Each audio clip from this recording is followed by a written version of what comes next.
यकीन ईमान की निशानी और हिरस बुराई का सबब है।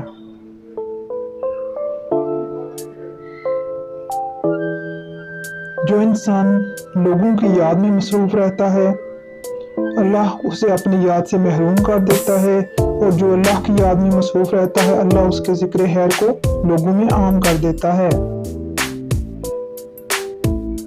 अल्लाह की याद सीनों के संग दूर करने वाली और दिल को तसल्ली देने वाली है।